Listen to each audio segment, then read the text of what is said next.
Welcome back students. जैसे कि आप सभी जानते हैं, लास्ट क्लास में हमने इंटरेस्ट ऑन ड्राइंग के टॉपिक के ऊपर डिस्कस किया था और वे इंटरेस्ट ऑन ड्राइंग मैंने आपको दोनों मेथड डिस्कस कर लिए, सिंपल एवरेज मेथड भी और प्रोडक्ट मेथड भी। आज हम सबसे इम्पोर्टेंट टॉपिक पर डिस्कस करेंगे जिसका नाम है इंटरेस्ट ऑन कैपिटल। यूं तो बहुत आसान टॉपिक है ये, लेकिन सबसे अपने टीचिंग एक्सपीरियंस से कह सकता हूँ बच्चे गलती भी फर्स्ट चैप्टर में इसी टॉपिक पे करते हैं। चाहे वो क्वेश्चन पास्ट एडजस्टमेंट से रिलेटेड हो, वहाँ पर भी आपको इंटरेस्ट ऑन कैपिटल की जरूरत पड़ेगी, और जब आप पीएनएल एप्रोप्रिएशन के क्वेश्चन करेंगे वहाँ पे भी इसी टॉपिक की जरूरत पड़ेगी। और मैं देखता हूँ बच्चे अक्सर उसी जगह गलती करते हैं, इसी टॉपिक में गलती करते हैं जिसका नाम है इंटरेस्ट ऑन कैपिटल। क्या गलती करते हैं, पहले मैं आपको फोकस उस पर एम्फेसाइज करना चाहता हूँ। यूं तो सभी बुक्स में और सभी टीचर्स आपको फॉर्मूला बताते हैं इंटरेस्ट ऑन कैपिटल का, कि capital into rate upon 100 into time upon 12। ये टाइम कैसा हो, अगर ये टाइम मंथ्स में हो तब की मैं बात कर रहा हूँ, तब आप टाइम अपॉन 12 करते हैं। अब बात आती है गलती क्या करते हैं। देखो बेटा, होता है total capital into rate upon 100 into time base, जो भी होता है पीरियडिकल बेस, वो रखते हैं। लेकिन यहाँ पे एक वर्ड आपको ध्यान रखना है जिसपे मैं आपका पूरा फोकस कराता हूँ, ओपनिंग कैपिटल। ये वर्ड क्या है ओपनिंग कैपिटल? देखिए, जब भी आप इस टॉपिक के क्वेश्चंस करें या किसी एडजस्टमेंट से रिलेटेड क्वेश्चन करेंगे जहां पर आपको इंटरेस्ट ऑन कैपिटल की जरूरत पड़ती है, तो वहां पर मोस्टली देखा गया है एग्जामिनर आपसे पेपर में ओपनिंग कैपिटल ना देकर बल्कि क्या देता है, क्लोजिंग कैपिटल। अभी डिस्कस करेंगे क्या होता है ओपनिंग कैपिटल और क्या होता है क्लोजिंग कैपिटल, लेकिन फिलहाल डिफरेंस समझिए।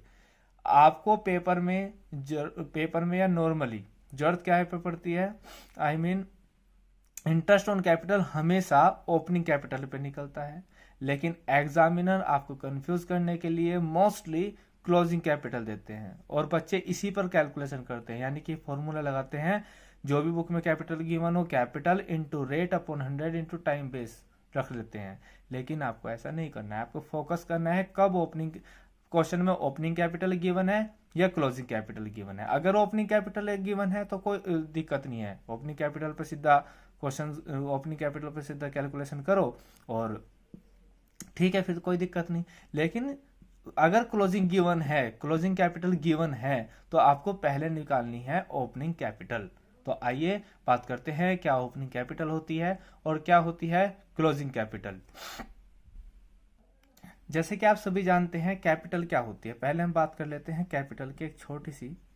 कैपिटल होता है वो अमाउंट, एक ऐसी अमाउंट जो बिजनेसमैन फर्म को देता है, जो बिजनेसमैन किसको देता है, फर्म को देता है या बिजनेस को देता है। और फर्म अब फर्म के ऊपर एक तरीके से इसको लोन ट्रीट करती है कि मेरे ऊपर ये कर्ज है, किसका, बिजनेस मैन का। क्लियर है? तो बिजनेसमैन फर्म को पैसे देता है, जिससे बिजनेस शुरुआत होती है, वो पैसा होता है कैपिटल। और फर्म अपने आप को एक तरह से ये क्या मानती है, इसको लोन मानती है। It is that clear? जब फर्म लोन मांगती है और बिजनेसमैन या कोई, फिलहाल अगर हम फर्म की बात करते हैं तो वो कौन हो सकता है, हमारा पार्टनर। तो जब कोई पार्टनर फर्म को लोन देता है तो फर्म के ऊपर लोन होता है, और कुछ केस में उसके लिए एग्रीमेंट में लिखा होना चाहिए। तो कुछ केस में ये मान के चलते हैं फर्म लोन है तो फर्म पार्टनर को क्या पेड करेगी, इंटरेस्ट। क्यों पेड करेगी? फर्म ये मान के चलती है अगर फर्म लोन पार्टनर से ना लेकर किसी third party just like bank से लोन लेती तो उसको भी तो इंटरेस्ट देना पड़ता, उसको भी तो इंटरेस्ट पेड करना पड़ता। तो क्यों ना, अगर हम अपने ही पार्टनर से लोन ले रहे हैं तो क्यों ना उसको भी इंटरेस्ट पेड कर दिया जाए। बात समझ में आ रही है? तो इसलिए फर्म पेड करती है पार्टनर को इंटरेस्ट, इसको ही बोलते हैं इंटरेस्ट ऑन कैपिटल। यानी कि पार्टनर ने जो पैसा बिजनेस में लगाया वो बिजनेस पे एक तरीके से, फर्म पे एक तरीके से लोन है, कर्ज है, और उस कर्ज पे जो ब्याज चुकाता है बिजनेस, उस कर्ज पे जो फर्म इंटरेस्ट ब्याज चुकाता है उसको ही बोलते हैं इंटरेस्ट ऑन कैपिटल। यहां तक क्लियर है आपको बात। अब बात करते हैं सर ओपनिंग कैपिटल और क्लोजिंग कैपिटल क्या था। देखिए अगर आप फिलहाल बिजनेस को छोड़ दीजिए, माइंड से बिल्कुल निकाल दीजिए बिजनेस।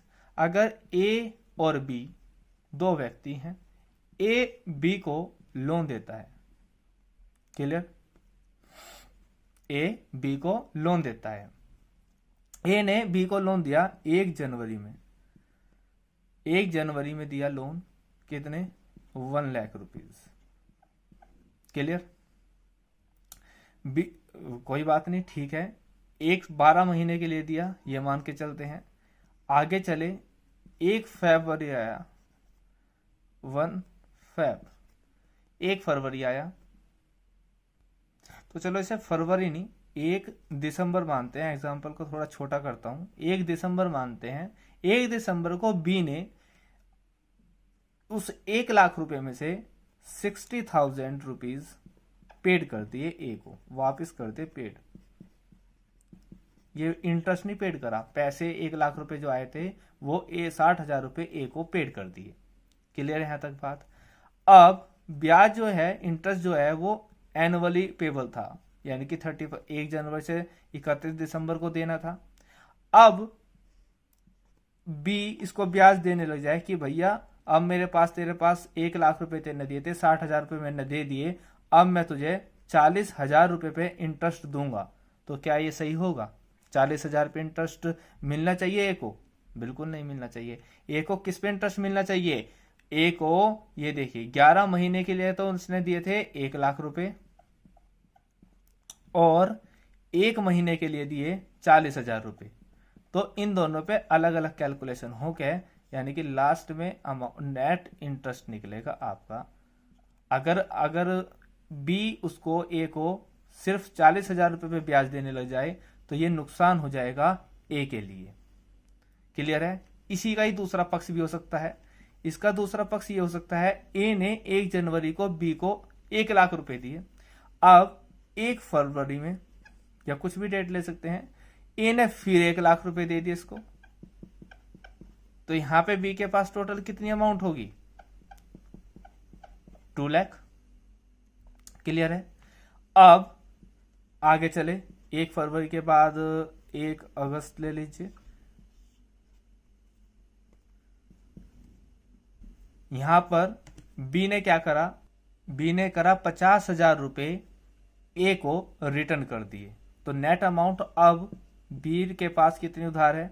बी के पास नेट अमाउंट की अगर मैं बात करूं तो 1,50,000 होगी, यानी कि 1 लाख पहले दिए, फिर 1 लाख दिए, फिर 2 लाख हो गए, फिर 50,000 रुपए के ने रिटर्न कर दिए।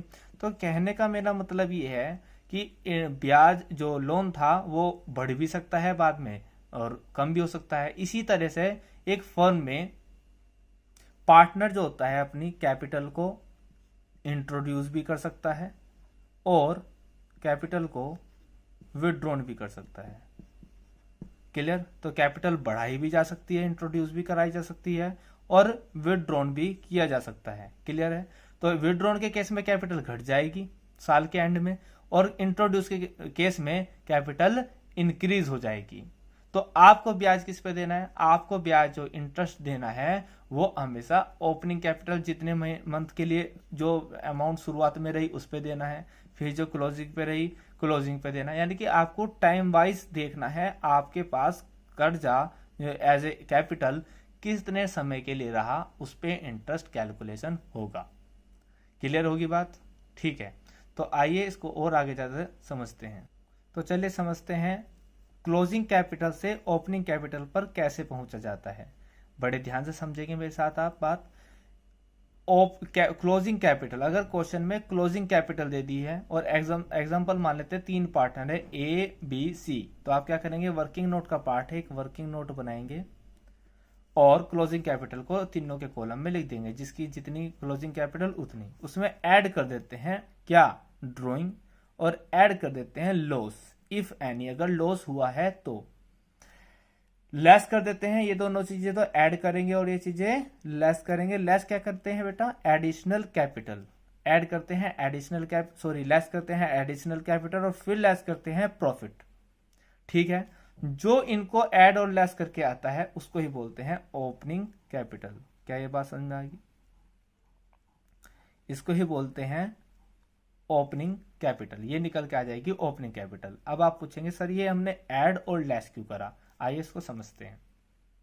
अगर 11th क्लास की बात करूं तो आपने फाइनेंशियल अकाउंट में एक बैलेंस शीट सीखी होगी बनानी, याद होगी सभी बच्चों के, मैं समझता हूं। और बैलेंस शीट में दो साइड होती थी बेटा, एक होती थी आपकी लायबिलिटी साइड और एक होती थी बेटा एसेट साइड, सबको याद होगी। और इस पे मैं आपको वो सब कुछ नहीं पढ़ाने जा रहा, बस थोड़ा सा मेरे साथ बने रहिए। मैं बता रहा हूं आपको, लायबिलिटी साइड में सबसे पहले आप लिखते थे कैपिटल, याद है आपको सभी को? कैपिटल लिखते थे और आपके टीचर ने बताया होगा आपको, उसकी अमाउंट अंदर लिख देते थे। बैलेंस शीट को समझाने से, इसकी बात को समझाने से पहले मैं आपको एक बात बताऊं, बैलेंस शीट का एक मीनिंग ये भी आता है, बैलेंस शीट या अर्थात बैलेंसों की एक शीट। और कब बनाई जाती थी ये? साल के अंत में, साल के सबसे एंड में। तो यहाँ पर जो अमाउंट आती थी इस पर कुछ जोड़ते थे कुछ घटाते थे, है ना, याद आया होगा आपको 11th क्लास में। और जो अमाउंट यहाँ पर बाहर आती थी उसको बोलते हैं बैलेंस। लास्ट का बैलेंस शीट, बैलेंसों की शीट लास्ट में। लास्ट बैलेंस शीट हमेशा एंड में बनती है, इसलिए कौन सा बैलेंस हुआ? क्या हुआ जी? Closing balance. कौन सा हुआ? Closing balance. यहां तक क्लियर है? जो बाहर अमाउंट आई वो कौन सा आई? Closing balance. तो ये कौन सा बैलेंस है? इसको बोलते हैं बेटा ओपनिंग बैलेंस। कौन सा बैलेंस? Opening balance. टीचर ने क्या बताया था आपको 11th क्लास में? 11th क्लास में से बताया था आपको इसमें ऐड कर देते हैं बेटा। क्या ऐड कर देते हैं? याद है किसी को? बताएगा। Additional capital. क्या ऐड कर देते हैं बेटा? Additional capital. और क्या ऐड कराते थे? याद है? एनपी। और लेस करा देते थे ड्राइंग। सबको याद आ गया होगा अब तो। नहीं याद आया तो याद कर लेना अब इसको, जिसने 11th अच्छी से नहीं करी। ड्राइंग लेस कर देते हैं और क्या लेस कर देते थे बेटा? लॉस। तो यहां से यहां तक पहुंच के, यानी कि इन दोनों चीजों को ऐड करके और इन दोनों चीजों को लेस करके आप कहां पहुंचते थे? क्लोजिंग बैलेंस पे, यानी कि क्लोजिंग कैपिटल पे। अब आपको यहां से यहां तक आए तो आपने इन दोनों को ऐड करा और इन दोनों को लेस करा। अब आपके पास क्वेश्चन में, जो इस चैप्टर में क्वेश्चन गिवन हो सकते हैं, आपको क्लोजिंग बैलेंस, क्लोजिंग कैपिटल बता सकता है वो। क्लोजिंग बैलेंस कैपिटल का कैसे पता चलता है, इसके लिए जब क्वेश्चन करेंगे, जब समझाऊंगा मैं, तो यानी कि जब आपको वो क्या देगा? क्लोजिंग कैपिटल देगा, तो आपको यहां पे पहुंचना। तो यहां से यहां तक जाने के लिए आप प्लस करके और माइनस करके आए, तो आपको यहां से यहां तक जाने के लिए क्या करना पड़ेगा? रिवर्स करना पड़ेगा, उल्टा चलना पड़ेगा। दैट मीन्स जो आप प्लस करते थे उनको क्या करेंगे? माइनस। और जो प्लस करते थे उनको क्या करोगे? जो माइनस करते थे उनको क्या करोगे? प्लस। क्लियर है? यही बात मैंने अभी आपको जो वर्किंग नोट सिखाया था उसमें सिखाई, एक बार उसको दोबारा से देखते हैं। देख सकते हैं आप, ड्राइंग को ऐड कर दिया लॉस को, और लेस कर दिया एडिशनल कैपिटल को, लेस कर दिया प्रॉफिट को। दैट मीन्स रिवर्स कर दिया। जो हम 11th क्लास में वहां पे बैलेंस शीट में ऐड करते थे उसको लेस कर दिया, जो लेस करते थे उसको ऐड कर दिया। तो यहां तक तो बात क्लियर होगी। चलिए थोड़ा आगे बढ़ते हैं। देखिए अभी तक आपने सीखा इंटरेस्ट ऑन कैपिटल का फॉर्मूला क्या है। Interest on capital opening capital पर दिया जाता है और फिर बाद में जो इंट्रोड्यूस हुई तो उस पर दिया जाता है। उसके बाद ये भी निकालना सीख लिया हमने, ओपनिंग कैपिटल कैसे निकलती है, फॉर्मूला क्या है। लेकिन क्या interest on capital her case में दिया जाता है? तो इंटरेस्ट ऑन कैपिटल के क्या केस हो सकते हैं? क्योंकि हमने पहली क्लास में पढ़ा था कि interest on capital not paid when partnership deed is silent. तो इसके भी कुछ केस हैं। यहाँ पर पार्टनरशिप डीड में कुछ बातें लिखी हो सकती हैं, हमें उसके हिसाब से चलना पड़ेगा। आइए उसको डिस्कस करते हैं। बहुत ही इंपॉर्टेंट बातें मैं आपको बताने जा रहा हूँ, तो पूरे अवेयर हो जाइए और बड़े ध्यान से सुनिए। सबसे पहले बात करते हैं सिचुएशन की बात करते हैं, क्लॉज की बात करेंगे और ट्रीटमेंट की बात करेंगे। सबसे पहला point, does not have any clause. अगर कोई क्लॉज गिवन ना हो क्वेश्चंस में, दैट मीन्स कुछ भी ना बताया हो और इंटरेस्ट ऑन कैपिटल की बात भी ना करी हो तो क्या करते हैं, नॉट अलाउड, यानी कि partnership deed is silent about to interest on capital when not allowed. ये आपको सब बात हम पहले बता चुके, नहीं देंगे।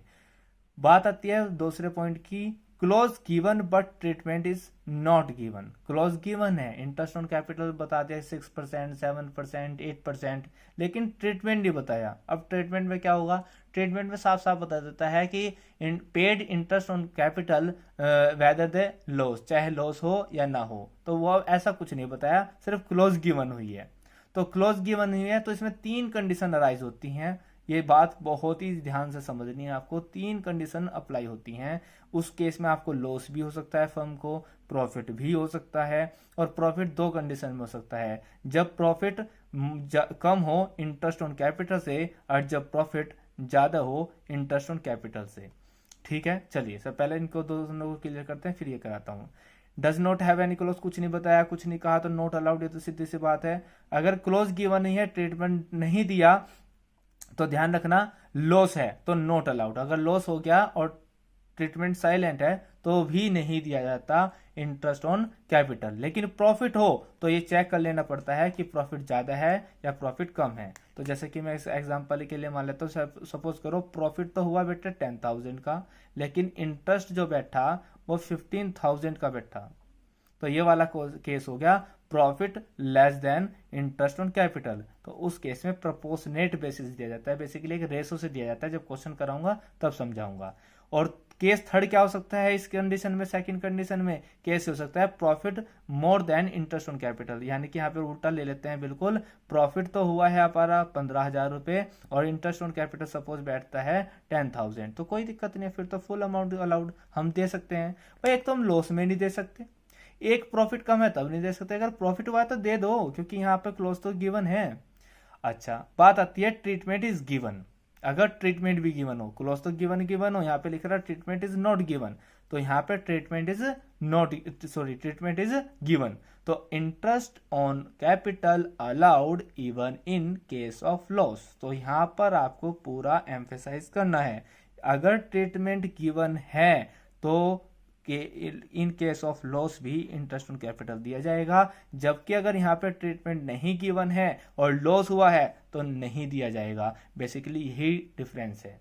और ज़्यादा समझने के लिए इसके क्वेश्चंस करने पड़ेंगे न्यूमेरिकल, आपको सब समझ में आ जाएगा। लेकिन इस वीडियो को आप कम से कम 2 बार देखें, बहुत ही बारीक बातें मैंने आपको समझाई हैं। और उसके बाद हम नेक्स्ट क्लास में बात करेंगे इसके ऊपर डिपेंड न्यूमेरिकल की। बेसिक जितना भी था, जो भी केस हो सकते थे, जो भी बारीकियां थी, जो भी एग्जामिनर आपसे एग्जाम में बारीकियां जानना चाहता है, आपको पता है नहीं, वो मैंने सब कुछ डिस्कस करा दी। क्लियर है? तो तब तक के लिए टेक केयर, जय हिंद, जय भारत।